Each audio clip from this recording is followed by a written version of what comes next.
सबको जय मसीह की। आज पवित्र आत्मा के अवतरण पर्व के पश्चात आज 18वां रविवार है और आज का विषय है, यद्यपि हमें परीक्षा का सामना करना ही पड़ता है तथापि यह परमेश्वर की इच्छा है कि सब प्राणी बचाए जाएं। आइए हम अपनी आराधना को शुरू करें।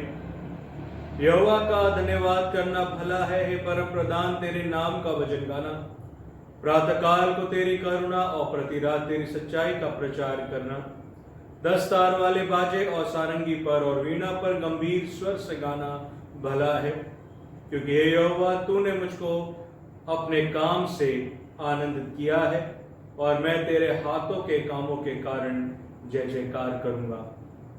प्रार्थना करें। सर्वशक्तिमान पिता परमेश्वर, धन्यवाद के साथ हम अपने जीवन को आपके अधिकार में रखते हैं। धन्यवाद देते हैं एक बार फिर आपने हमें अवसर दिया है कि हम पिता परमेश्वर आपकी महिमा करने पाएं, आपके वचनों को सुनने पाएं, ग्रहण करने पाएं और उन पर चलने पाएं। धन्यवाद देते हैं इस नई रोशनी के लिए, इस जीवन के लिए।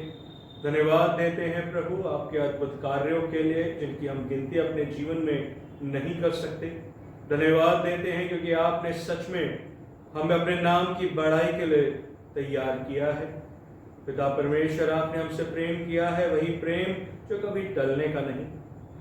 धन्यवाद देते हैं अंधकार की शक्तियों से आपने हमें छुटकारा दिया है, बीमारियों से आपने हमें चंगाई दी है। पिता परमेश्वर, आपकी उपस्थिति सदा हमारे जीवन में बनी रहती है। अपनी अगुवाई में आप हमें बढ़ाते हैं, चलाते हैं। धन्यवाद देते हैं इस समय को हम आपके अधिकार में रखते हैं प्रभु। ये सांसें आपने जो हमें प्रदान करी हैं प्रभु, मुर्दों की जमीन पे जब आपने हमें जिंदा रखा है, हम आपके उद्देश्य को अपने जीवन में समझने पाए, आपके मार्ग पर चलने पाए प्रभु। प्रभु, परीक्षाएं तो हमारे जीवन में लगातार आती हैं, पर उसमें हमें स्थिर बने रहना है। आपका वचन पिता परमेश्वर हमें बताता है हमें पाप में नहीं पड़ना, बुराई में नहीं पड़ना, पर पिता परमेश्वर सत्य को जान के और स्वतंत्रता की ओर अपने आप को तैयार करना है प्रभु, बढ़ाना है, दूसरों के लिए गवाही बनना है। धन्यवाद देते हैं क्योंकि आप सच में हमारे रक्षक हैं। आपने अपनी पवित्र आत्मा जो हमें प्रदान करी है, आपने वायदा किया है, ना मैं तुम्हें गिरने दूंगा, ना ठोकर खाने दूंगा, ना लज्जित होने दूंगा, ना हारने दूंगा। धन्यवाद देते हैं प्रभु, ये सदा आप हमारे साथ हैं। इस समय को आपके अधीन करते हैं जब अब भी पिता परमेश्वर कुछ जन प्रभु, हम आपके पिता परमेश्वर राज्य की खोज में हैं प्रभु, आप हमारी अगुवाई करते रहे प्रभु। आपकी पिता परमेश्वर प्रशंसा, आपकी स्तुति, आपकी आराधना हम करते रहे प्रभु। हमारे गीतों का गाना, वचन पढ़ना और उस पर अध्ययन करना, हर एक कार्य जो अपने जीवन में करें वो आपको पसंद आने पाए प्रभु। सारी बातों को आपके अधीन करते हैं, जीवन को आपके अधिकार में रखते हुए धन्यवाद आदर महिमा के साथ प्रार्थना प्रभु यीशु मसीह के नाम से मांगते हैं, सुने और कबूल करें, आमीन। परमेश्वर की महिमा के लिए हम गीत गाएंगे। गीत नंबर 21, आराधना हो आराधना, खुदाबंद यीशु की आराधना।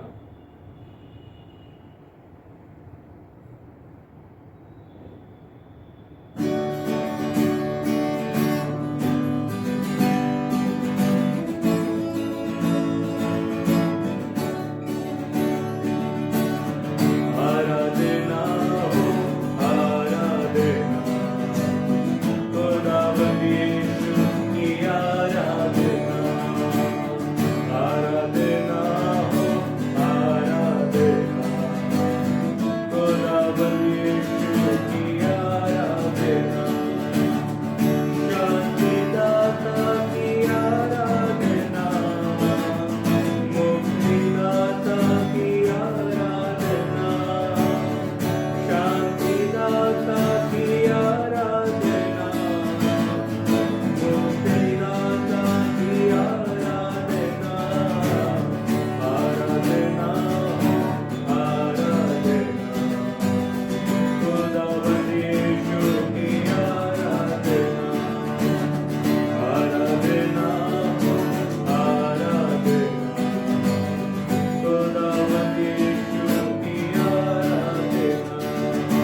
प्रभु भोज की पुस्तक में से हम पढ़ेंगे क्रम संख्या 3, 4 और 5।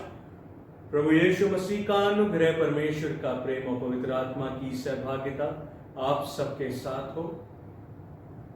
साथ प्रार्थना करें। सर्वशक्तिमान परमेश्वर, आपके समक्ष सबके हृदय खोले हैं, आप सबकी अभिलाषाओं को जानते हैं और आपसे कोई भी भेद छिपा नहीं है। अपने पवित्र आत्मा की प्रेरणा से हमारे हृदय के विचारों को शुद्ध कीजिए, ताकि हम आपसे पूर्ण रूप से प्रेम करें और योग्य रीति से आपके पवित्र नाम की स्तुति करें, हमारे प्रभु यीशु मसीह के द्वारा। आमीन। स्वर्ग में परमेश्वर की महिमा और पृथ्वी पर उसके लोगों को शांति। हे प्रभु परमेश्वर, स्वर्ग के राजा, सर्वशक्तिमान पिता परमेश्वर, हम आपकी आराधना करते, आपको धन्यवाद देते और आपकी महिमा के कारण आपकी स्तुति करते हैं। हे प्रभु यीशु मसीह, परमेश्वर पिता के इकलौते पुत्र, हे प्रभु परमेश्वर, हे परमेश्वर के मेमने, आप जगत का पाप उठा ले जाते हैं, हम पर दया कीजिए। आप पिता की दाहिनी ओर विराजमान हैं, हमारी प्रार्थना स्वीकार कीजिए, क्योंकि केवल आप ही पवित्र हैं, आप ही प्रभु हैं, आप ही है यीशु मसीह पवित्र आत्मा के साथ परमेश्वर पिता की महिमा में परम उच्च हैं। आमीन। आपके सामने उत्तरवादी पाठ पढ़ा जाएगा। उत्तरवादी पाठ के लिए हम पढ़ेंगे भजन संहिता और उसका भजन 91, 1 से 3 आयत और उसके बाद 9 से 12 आयतें। जो परम प्रधान के छाए हुए स्थान में बैठा रहे, वह सर्वशक्तिमान की छाया में ठिकाना पाएगा। मैं यहोवा के विषय कहूंगा, वह मेरा शरण स्थान और गढ़ है, वह मेरा परमेश्वर है, मैं उस पर भरोसा रखूंगा। वह तुझे बहेलिये के जाल से और महामारी से बचाएगा। हे यहोवा, तू मेरा शरण स्थान ठहरा है। तूने जो परम प्रधान को अपने धाम मान लिया है, इसलिए कोई विपत्ति तुझ पर ना पड़ेगी, ना कोई दुख तेरे डेरे के निकट आएगा, क्योंकि वह अपने दूतों को तेरे निमित्त आज्ञा देगा कि जहां कहीं तू जाए वे तेरी रक्षा करें। वे तुझको हाथों हाथ उठा लेंगे, ऐसा ना हो कि तेरे पांव में पत्थर से ठेस लगे। आमीन। आइए विशेष प्रार्थना करें। हे प्रभु, आप अपने लोगों की कमजोरी जानते हैं कि वे आपके अनुग्रह की सहायता बिना अपने पैरों पर दृढ़ता से खड़े नहीं रह सकते। हम आपसे प्रार्थना करते हैं कि आप हमें ऐसी शक्ति और सुरक्षा प्रदान कीजिए जो हमें सब खतरों में संभाल सके और तमाम परीक्षाओं में से निकाल सके, हमारे प्रभु यीशु मसीह के द्वारा, जो आपके और पवित्र आत्मा के साथ एक परमेश्वर है और अब तथा सदा सर्वदा जीवित और राज्य करते हैं। आमीन। पवित्र शास्त्र में से पहले 2 पाठ आपके सामने पढ़े जाएंगे। पहला पाठ आपके लिए पढ़ा जाएगा व्यवस्था विवरण की पुस्तक और उसका 13वां अध्याय और उसकी 1 आयत से 5 आयतों तक। यदि तेरे बीच कोई भविष्यवक्ता या स्वप्न देखने वाला प्रकट होकर तुझे कोई चिन्ह या चमत्कार दिखाए और जिस चिन्ह या चमत्कार को प्रमाण ठहराकर वह तुझसे कहे, आओ हम पराये देवताओं के अनुयायी होकर जिनसे तुम अब तक अनजान रहे उनकी पूजा करें, तब तुम उस भविष्यवक्ता या स्वप्न देखने वाले के वचन पर कभी कान ना धरना, क्योंकि तुम्हारा परमेश्वर यहोवा तुम्हारी परीक्षा लेगा, जिससे ये जान ले कि ये मुझसे अपने सारे मन और सारे प्राण के साथ प्रेम रखते हैं या नहीं। तुम अपने परमेश्वर यहोवा के पीछे चलना और उसका भय मानना और उसकी आज्ञाओं पर चलना और उसका वचन मानना और उसकी सेवा करना और उसी से लिपटे रहना। और ऐसा भविष्यवक्ता या स्वप्न देखने वाला जो तुमको तुम्हारे उस परमेश्वर यहोवा से फेर के, जिसने तुमको मिस्र देश से निकाला और दासों के घर से छुड़ाया है, तेरी उसी परमेश्वर यहोवा के मार्ग से बहकाने की बात कहने वाला ठहरेगा। इस कारण वह मार डाला जाए, इस रीति से तू अपने बीच में से ऐसी बुराई को दूर कर देना। ये परमेश्वर का वचन है, पढ़े जाने और सुने जाने में परमेश्वर सबको आशीष दे। आमीन। दूसरा पाठ आपके सामने पढ़ा जाएगा पहला कुरिन्थियों उसका 8वां अध्याय। और मूर्तियों के सामने बलि की हुई वस्तुओं के विषय में हम जानते हैं कि हम सबको ज्ञान है। ज्ञान घमंड उत्पन्न करता है, परंतु प्रेम से उन्नति होती है। यदि कोई समझे कि मैं कुछ जानता हूं, तो जैसा जानना चाहिए वैसे अब तक नहीं जानता। परंतु यदि कोई परमेश्वर से प्रेम रखता है तो परमेश्वर उसे पहचानता है। अतः मूर्तियों के सामने बलि की हुई वस्तुओं के खाने के विषय में हम जानते हैं कि मूर्ति जगत में कोई वस्तु नहीं, और एक को छोड़ और कोई परमेश्वर नहीं। यद्यपि आकाश में और पृथ्वी पर बहुत से ईश्वर कहलाते हैं, जैसा कि बहुत से ईश्वर और बहुत से प्रभु हैं, तो अभी हमारे लिए तो एक ही परमेश्वर है, अर्थात पिता, जिसकी ओर से सब वस्तुएं हैं और हम उसी के लिए हैं। और एक ही प्रभु है, अर्थात यीशु मसीह, जिसके द्वारा सब वस्तुएं हुई और हम भी उसी के द्वारा हैं। पर सबको एक ज्ञान नहीं, परंतु कुछ तो अब तक मूर्ति को कुछ समझने के कारण मूर्तियों के सामने बलि की हुई वस्तु को कुछ समझकर खाते हैं, और उनका विवेक निर्बल होने के कारण अशुद्ध हो जाता है। भोजन हमें परमेश्वर के निकट नहीं पहुंचाता। यदि हम ना खाएं तो हमारी कुछ हानि नहीं, और यदि खाएं तो कुछ लाभ नहीं। परंतु सावधान, ऐसा ना हो कि तुम्हारी ये स्वतंत्रता कहीं निर्बलों के लिए ठोकर का कारण हो जाए। क्योंकि यदि कोई तुझे ज्ञानी को मूर्ति के मंदिर में भोजन करते देखे और वह निर्बल जन हो, तो क्या उसके विवेक को मूर्ति के सामने बलि की हुई वस्तु खाने का साहस ना हो जाएगा। इस रीति से तेरे ज्ञान के कारण वह निर्बल भाई या बहन जिसके लिए मसीह मरा नष्ट हो जाएगा। इस प्रकार भाइयों और बहनों के विरुद्ध अपराध करने से और उनके निर्बल विवेक को चोट पहुंचाने से तुम मसीह के विरुद्ध अपराध करते हो। इस कारण यदि भोजन मेरे भाई बहन को ठोकर खिलाए, तो मैं कभी किसी रीति से मांस ना खाऊंगा, ना हो कि मैं अपने भाई बहन के लिए ठोकर का कारण बनूं। ये परमेश्वर का वचन है। पढ़े जाने और सुने जाने में परमेश्वर आप सबको आशीष दे। आमीन। आइए हम प्रभु की महिमा के लिए एक और गीत गाएंगे। गीत नंबर 25, उपकार की भेंटें अपनी प्रभु को चढ़ाना है।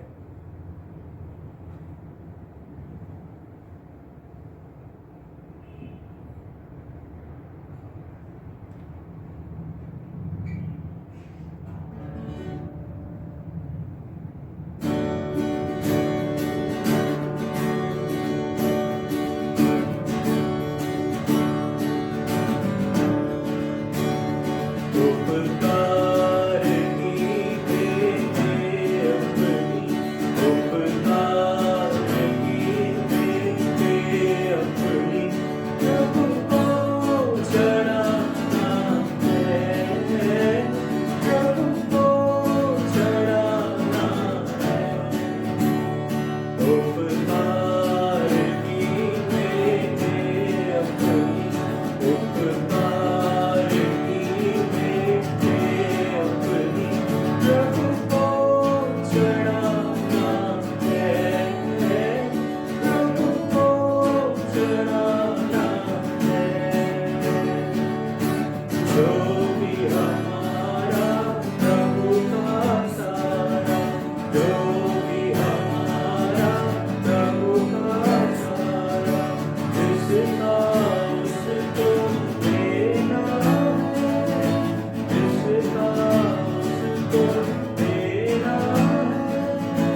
आज के दिन प्रभु यीशु मसीह का सुसमाचार हमें मिलता है मत्ती रचित सुसमाचार और उसका 18वां अध्याय 7 आयत से 14 आयतों तक। मत्ती रचित सुसमाचार 18वां अध्याय और उसकी 7 आयत से 14 आयतें।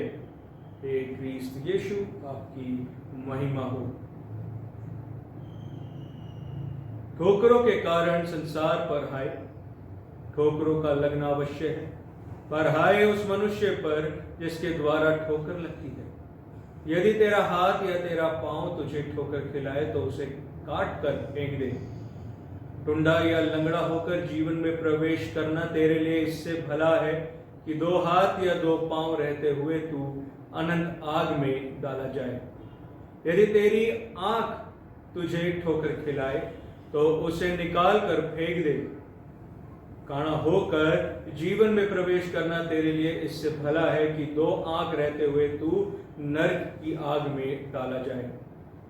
देखो, तुम इन छोटों में से किसी को तुच्छ न जानना, क्योंकि मैं तुमसे कहता हूं कि स्वर्ग में उनके दूत मेरे स्वर्गीय पिता का मुंह सदा देखते हैं, क्योंकि मनुष्य का पुत्र खोए हुए को बचाने आया है। तुम क्या सोचते हो? यदि किसी मनुष्य की 100 भेड़ें हों और उनमें से एक भटक जाए, तो क्या वह 99 को छोड़कर और पहाड़ों पर जाकर उस भटकी हुई को ना ढूंढेगा? और यदि ऐसा हो कि उसे पाए, तो मैं तुमसे सच कहता हूं कि वह उन 99 भेड़ों के लिए जो भटकी नहीं थी इतना आनंद नहीं करेगा जितना कि इस भेड़ के लिए करेगा। ऐसा ही तुम्हारा पिता कि जो स्वर्ग में है, ये इच्छा नहीं कि इन छोटों में से एक भी नष्ट हो। ये प्रभु यीशु मसीह का सुसमाचार है। हे प्रभु यीशु आपकी स्तुति हो। आमीन। यद्यपि हमें परीक्षा का सामना करना ही पड़ता है, तथापि यह परमेश्वर की इच्छा है कि सब प्राणी बचाए जाएं। मत्ती रचित सुसमाचार 18वें अध्याय में प्रभु यीशु मसीह यहां अपने शिष्यों को पाप और परीक्षाओं के खतरों के विषय में बता रहे हैं, जिनका सामना उन्हें कभी भी करना हो सकता है। मत्ती रचित सुसमाचार 18 अध्याय के 1 से 4 आयतें अगर हम देखें, वह बच्चे के समान होने को कह रहे हैं। वह यहां चेलों के पूछे गए प्रश्न का उत्तर दे रहे हैं कि स्वर्ग के राज्य में बड़ा कौन है। मत्ती रचित सुसमाचार 18 अध्याय 5 और 6 आयत में ध्यान केंद्रित कर रहे हैं कि मनुष्य विश्वास में होते हुए भी पाप करते हैं। प्रभु यीशु मसीह ने कहा कि उनके लिए बेहतर होगा कि उनके गले में एक चक्की का पत्थर हो और समुद्र के बीच में डुबाए जाए। डूबना एक भयावह सजा थी जो रोमियो के शासन में आने तक यहूदियों के लिए बिल्कुल अज्ञात थी। और आगे वचन में हम देखते हैं, प्रभु यीशु मसीह कहते हैं 8 और 9 आयत में, यदि तेरा हाथ या तेरा पांव तुझे ठोकर खिलाए तो काट कर फेंक दे। टुंडा या लंगड़ा होकर जीवन में प्रवेश करना तेरे लिए इससे भला है कि 2 हाथ या 2 पांव रहते हुए तू आनंद आग में डाला जाए। और यदि तेरी आंख तुझे ठोकर खिलाए तो उसे निकाल कर फेंक दे। प्रभु यीशु मसीह केवल एक पाप नहीं बल्कि सारे पापों या हर तरह के पापों के विषय में यह बात कर रहे हैं। प्रभु यीशु मसीह 18वें अध्याय की 7 आयत में शब्द इस्तेमाल किया है, हाय उन पर। वे न्याय के प्रति चेतावनी और निंदा की बात यहां पे कर रहे हैं। यद्यपि हमारी पतित दुनिया में पाप स्थिर है, लेकिन परमेश्वर पाप को नजरअंदाज नहीं करते हैं। जब वह कहते हैं हाथ पांव काट कर फेंक दो या एक आग निकाल कर फेंक दो, इसका मतलब यहां यह नहीं कि हम वास्तविक रूप से शरीर को नष्ट कर दें, पर वह चाहते हैं कि पाप के भारी मोहों को टाला जाना चाहिए। एक अच्छा विवेक रखने के लिए हमें कुछ भी प्रिय नहीं होना चाहिए। मत्ती रचित सुसमाचार 8वें अध्याय 9वीं आयत के दूसरे भाग में लिखा है, काना होकर जीवन में प्रवेश करना तेरे लिए इससे भला है कि 2 आग रहते हुए तू नर की आग में डाला जाए। पौलुस स्पष्ट करते हैं रोमियो की पत्री 8वें अध्याय 13 आयत में, क्योंकि यदि तुम शरीर के अनुसार दिन काटोगे तो मरोगे, यदि आत्मा से देह की क्रियाओं को मारोगे तो जीवित रहोगे। आज हम किसके अनुसार दिन काट रहे हैं? आज हमें किसकी अभिलाषा है, शरीर की या आत्मा की? आज हम उन जगहों पर जाने से बचें जहां हम पाप कर सकते हैं। पापपूर्ण तरीकों से हमारे हाथों का उपयोग करने से बचें। और अगर हम औरों को भी पाप कराते हैं तो हम पर हाय, ये चेतावनी है, उन अविश्वासियों से संबंधित है, चाहे वे इसे पसंद करते हो या नहीं करते। ये सब न्याय के दिन आका जाएगा। हर एक विश्वासी प्रभु यीशु मसीह में एक है, और यदि हम किसी विश्वासी को अपने प्रलोभन के माध्यम से उसको उस्काने की माध्यम से, बुराई के माध्यम से, दुरुपयोग की स्वतंत्रता के माध्यम से, या जीवन के लिए गलत धार्मिक दिशा देने के लिए विफलता के कारण पाप करते हैं, तो पाप करने के लिए ये बेहतर होगा कि नरक की आग में डाल दिए जाए। हमें ये निर्धारित करना चाहिए कि ठोकर ना लगे। पहला कार्य हमें अपने जीवन में करना है। प्रभु यीशु मसीह कह रहे हैं कि परीक्षाएं सदा रहने वाली हैं। ऐसा कोई समय नहीं आएगा जहां आपको परीक्षा का सामना नहीं करना होगा, हर पल करना होगा। पर साथ में वे ये भी बता रहे हैं कि उन परीक्षाओं में पढ़कर कहीं पाप में ना पड़ जाना।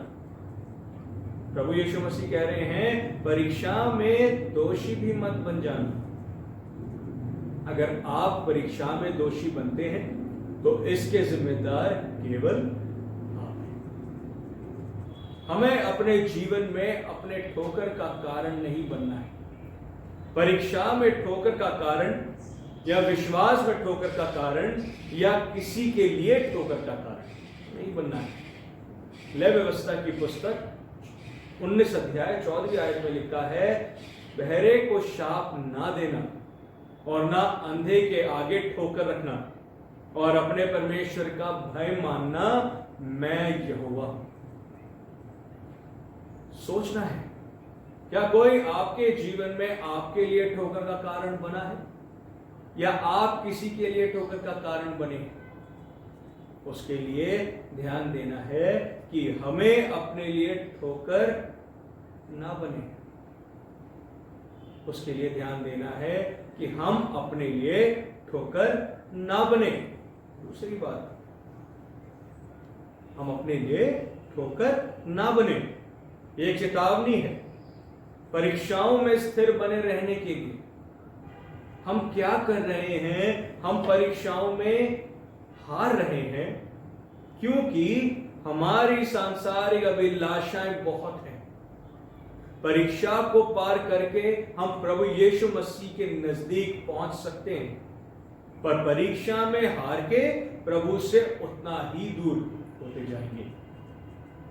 याकूब की पत्री 1 अध्याय 12 से 16 आयत को ध्यान से पढ़ें। लिखा है, धन्य है वह मनुष्य जो परीक्षा में स्थिर रहता है, क्योंकि वह खरा निकलकर जीवन का वह मुकुट पाएगा जिसकी प्रतिज्ञा प्रभु ने अपने प्रेम करने वालों को दी है। जब किसी की परीक्षा हो तो वह ये ना कहे कि मेरी परीक्षा परमेश्वर की ओर से होती है, क्योंकि ना तो बुरी बातों से परमेश्वर की परीक्षा हो सकती है और ना वह किसी की परीक्षा आप करता है, परंतु प्रत्येक व्यक्ति अपनी ही अभिलाषा में खिंचकर और फंसकर परीक्षा में पड़ता है। फिर अभिलाषा गर्भवती होकर पाप को जनती है, और पाप जब बढ़ जाता है तो मृत्यु को उत्पन्न करता है। मेरे प्रिय भाइयों और बहनों, धोखा ना खाओ। तीसरी बात हम यहाँ पे पाते हैं हम परमेश्वर के लिए बहुत ज्यादा कीमती हैं।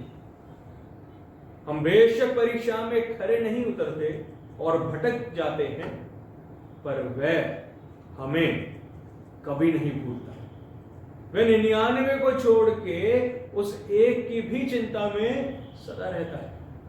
इस अध्याय में वह एक बार कहता है कि स्वर्ग के राज्य में बड़ा कौन है? जो कोई अपने आप को छोटा बनाता है। और साथ में वह इस बात पर भी ध्यान दे जा रहे हैं कि अगर हम भटक गए, अपने आप को छोटा नहीं बना पा रहे हैं, तो वह हमारे लिए आएगा और जब हमें वह पाएगा तो वह आनंद मनाएगा। वह हमसे अद्भुत प्रेम करते हैं। वह हमें नष्ट होते नहीं देखना चाहते, इसलिए उसने सूली की मार को सहा। पहला कुरिन्थियों उसका 10वां अध्याय उसकी 12वीं आयत में लिखा है, इसलिए जो समझता है कि मैं स्थिर हूं वह चौकस रहे कि कहीं गिरना पड़े। तुम किसी ऐसी परीक्षा में नहीं पड़े जो मनुष्य के सहने से बाहर है, और परमेश्वर सच्चा है, वह तुम्हें सामर्थ्य से बाहर परीक्षा में नहीं पड़ने देगा, वरन परीक्षा के साथ निकास भी करेगा कि तुम सह सको। आज हमें ध्यान देना है कि हमें ऐसे कोई काम नहीं करना है कि हम परीक्षा में डाले जाएं, और यदि परीक्षा आए तो उस परीक्षा में हम विश्वास के साथ निकाले जाएं, ना कि परीक्षा में पढ़ के पाप कर बैठे। परीक्षा हमारे विश्वास को बहुत मजबूत या फिर बहुत कमजोर बना सकती है। एक सच्ची घटना बता के मैं समाप्त करूंगा। एक बार एक शहर में बहुत सी भेड़ें घुस गई। वह सारी एक दूसरे के पीछे पीछे चलती रहती और एक मार्केट में प्रवेश करती। अचानक थोड़ी देर में लोग देखते हैं कि वह सब की सब एक दुकान में घुस जाती है। ऐसा क्यों हुआ? क्योंकि वह दुकान एक शीशे की दुकान थी। जो सबसे आगे भेड़ थी उसने शीशे में एक और भेड़ देखी, वहां पाया, और वह उसके पीछे हो ली। ऐसे ही सब उसके पीछे हो ली। ऐसा करके वह दुकान भेड़ों से भर गई।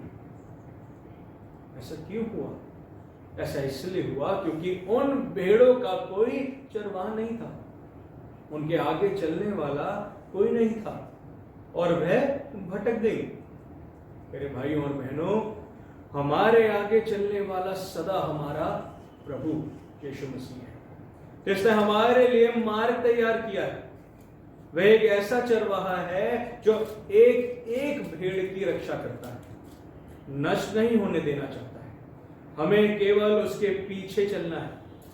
परीक्षाएं तो आती रहेंगी, पर उसने हमें परीक्षाओं में विश्वास में स्थिर बने रहना सिखाया है, और उसने वायदा किया है कि उसकी इच्छा से ना वह हमें गिरने देगा, ना ठोकर खाने देगा, ना लज्जित होने देगा, ना हारने देगा, ना झुकने देगा। अब सदा हमारे साथ रहेगा। प्रभु आप सबको इन वचनों द्वारा हिदायत की आशीष दे। आमीन। आइए, जब हमने प्रभु के वचन को सुना है तो आइए हम विश्वास वचन का अंगीकार करें। प्रेरितों के विश्वास वचन को एक साथ मिलकर दोहराएंगे। मैं सर्वशक्तिमान पिता, स्वर्ग और पृथ्वी के सृष्टिकर्ता परमेश्वर पर विश्वास करता हूँ। मैं उसके इकलौते पुत्र हमारे प्रभु यीशु मसीह पर विश्वास करता हूँ। वे पवित्र आत्मा के सामर्थ से गर्भ में आए और कुंवारी मरियम से जन्मे। उन्होंने पैंतुस पिलातुस के शासन में दुख भोगा, वे क्रूस पर चढ़ाए गए, मरे और गाड़े गए और मृतकों के लोक में उतरे। तीसरे दिन वे जी उठे, वह स्वर्ग पर चढ़ गए और पिता की दाहिनी ओर विराजमान हुए। वह जीवितों और मृतकों का न्याय करने को फिर आएंगे। मैं पवित्र आत्मा पर, पवित्र सुरलौकिक कलीसिया पर, संतों की संगति, पापों की क्षमा, देह के पुनरुत्थान और शाश्वत जीवन पर विश्वास करता हूँ। आमीन। ये समय होगा प्रार्थना का। हम परेड निवेदन में आगे बढ़ेंगे। को मेरी तरफ से जय मसीह की। आशा करती हूँ आप सब अपने परिवारों में सही सलामत होंगे। आइए हम परहित निवेदन में जाएंगे।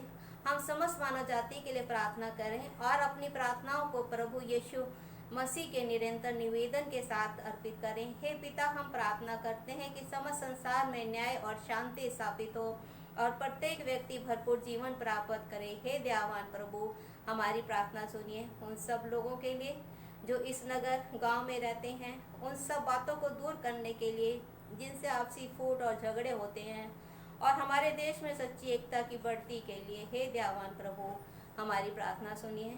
उन सब लोगों के लिए जो कृषि, उद्योग अथवा व्यापार में लगे हुए हैं, सब मजदूरों और कारीगरों के लिए, और उन सब के लिए जो हमारे देश की रक्षा करते हैं, हे दयावान प्रभु, हमारी प्रार्थना सुनिए।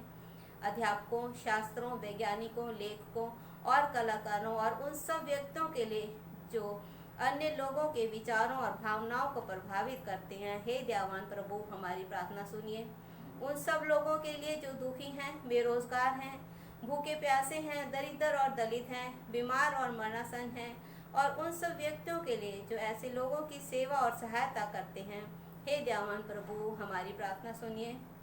हमारे तथा अन्य देशों के सब शासकों के लिए, विशेषकर हमारे राष्ट्रपति, प्रधानमंत्री, इस राज्य के राज्यपाल और मुख्यमंत्री, और उनके लिए भी जो लोगों पर किसी प्रकार का अधिकार रखते हैं, हे दयावान प्रभु, हमारी प्रार्थना सुनिए। संपूर्ण मसीह समाज की एकता और मेल मिलाप के लिए और समस्त संसार में उनकी गवाही और सेवा कार्य के लिए, हे दयावान प्रभु, हमारी प्रार्थना सुनिए।